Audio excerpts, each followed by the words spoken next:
What is up, people? Welcome to your 54th and hopefully the last tutorial in this little three-part series. And before I get started, I just want to tell you guys about one error that I did. I spelled listener wrong like I always do, and just change that to T-E-N-E-R. And if you have more than third grade education, you should know that, but I don't. So now we can go ahead and continue with the rest of our tutorial. So pretty much in this handling class, or the class that handles the event, what we did is we took a string variable and we set it equal to an empty string, or a string with nothing in it. And then we say, alright, if they type something into box number 1 and press enter, then we're going to say, alright, we're going to change that string to field 1 equals whatever you typed in. If they did it in field 2, field 3, or the password field, that's what we're going to do.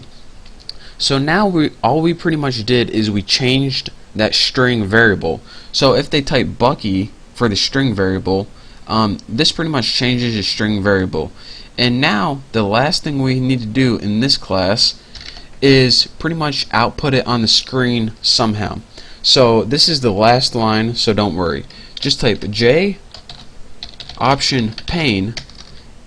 And why do we get to use this? Because we imported it up here at J option pane. And what this pretty much does is pretty much just a blank window. And what we're going to do is show message dialog. Make sure I didn't spell that wrong too. And it's going to take two parameters. The first parameter it takes is null. Don't worry about that. It has to do with positioning. And the second one it takes is your variable you want to output in that string. So now let me walk you guys through this one last time. We imported a bunch of stuff to use that's not important. The second thing we did is we pretty much built a window using JFrame, which we did in the last tutorial. You should know how we did that. Now here we get to the good stuff. What you definitely need in order to handle events is pretty much an event handling class that implements action listener, and we built that class right here. Now once we made that class, we can create objects for that class, and we created a class, or excuse me, an object named handler. So anytime that you use this object, it's going to refer to this class right here. And after we built this class and we built this object, we're going to go ahead and add that object to each one of these items. Now we gave each of these items some functionality. So before they were just sitting there, and now once you press enter on them, they actually do something. And what does has to do with this method right here. Now inside your class that handles events, you need this method and you need to call it action performed. This is a built-in method that has to do with the action listener class. This method gets executed automatically whenever an event occurs. So the event that's occurred is enter. So whenever they press enter, what's going to happen is it's going to create an empty string. It's going to test what you're going to want to change that string to, and then it's going to output it right there. So this is all the hard stuff we did right here. So copy that and do exactly as I did.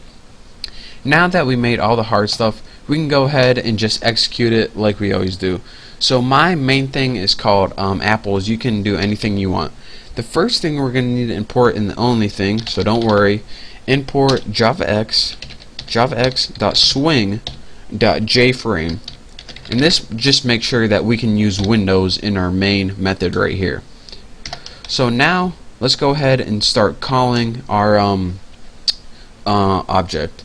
So let's go ahead and create a new object called Bucky or whatever. And my class was named Tuna. You can name or whatever you can name your object whatever you want, but make sure, well, you should know how to do this right now. Equals a new object from the class Tuna, and the second line we want to put is the close operation like we did before. So we're going to take that object, which is pretty much the thing we just created, that window, and set default, there we go, close operation. I was too lazy to type it all.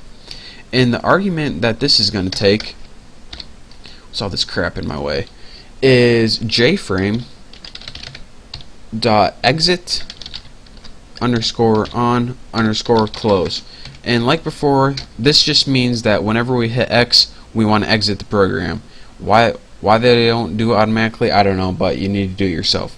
The next thing we're going to want to do is set the size of the window, and we do this by setting the size, and we're just going to set this to something like 350 by 100. I think. What the heck was that? I just had like a piece of skin in my mouth or something. Pretty disgusting. By the way, I got something really disgusting to tell you next tutorial, or if I have time at the end of this tutorial. But it's a disgusting story that I heard the other day, so I'll tell you then. Last thing we need to do is set the visibility. So set visible. I need to learn how to spell. So, and we'll just set this to true. And now let me walk you guys through this one last time. So now make sure you don't have any errors anywhere, and go ahead and click OK, OK, and hopefully this works. And now here is what we built. Go ahead and type Bucky, press enter. It says field 1 equals Bucky.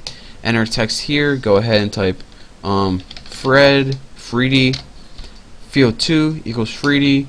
Uneditable. Look this. I'm typing, can't edit it, so go ahead and press enter in that. Uneditable. And this password, by default, if you press enter, it's my pass, but you can go ahead and change that to something like that, and then it changes to GFGDS. So I'm going to talk you guys through this one last time how this works.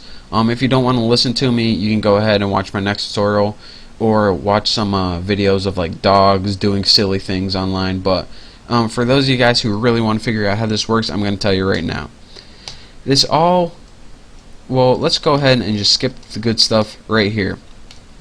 In order to handle events in Java, you need an event handling class, and that class needs to implement action listener. And what action listener allows you to do is put that listener on something, which means, alright, I'm going to wait for an event to happen, and once it happens, I'm going to do some code.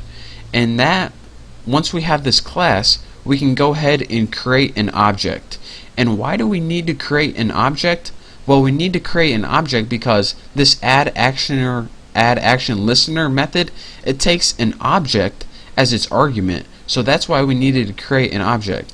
And the object it takes as the argument is how it wants to handle that event. So why can't it just automatically know what event to handle because of this class right here? Well, sometimes you have different events in different classes, so that's why. So now, once we have this class that handles the event and the object built, we can go ahead and add some functionality to this. So what this method does is get performed automatically whenever you call this class. It's kind of like a constructor, but kind of not. So, and what this does is take the event as the argument, which is in this case the pressing of the enter button. What this does is says, alright, if event get source, which means where the thing occurred, equals item 1 if it occurred in text box item number 1, then what we're going to do is set the string equal to whatever was inside that text box. If it occurred in item 2, set the string that was equal to in that text box. If it occurred in number 3, set the string equal to what was in that text box. 4, same thing. And now, once we set our string variable to something, depending on what was inside that text box, we're just going to output it in the J option pane, which was that little checkbox, that little box at the end that pretty much just said Greg or Bucky or whatever I typed in there. So that is your tutorial on how to handle events. I'm sorry it was really long, but it was also really necessary. So guys, I hope you understand pretty much the basics of what I did. We'll be going over this a little later, so if you don't, you'll probably figure it out. But thank you guys for watching. Thank you for supporting my channel, and for all the awesome comments and some of the not so awesome ones. But again, I thank all of you guys, all of the people who watch my videos. So I can't wait to do the next tutorial, so I'll see you then.